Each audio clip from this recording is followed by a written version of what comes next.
আমার মনে হয় উনি আমাকে সেটা ফিল করেন।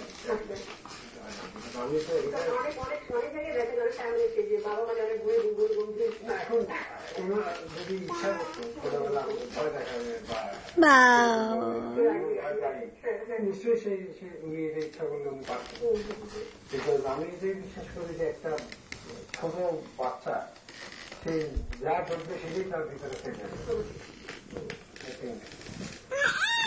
দুটার কারণে হয়তো একটা সম্পর্ক এবং আসলে আমার মনে হয় এটা সব বাবা ছেলেদের মধ্যেই সন্তান ছেলে হোক মেয়ে হোক বাবা মা সবার সাথেই থাকে।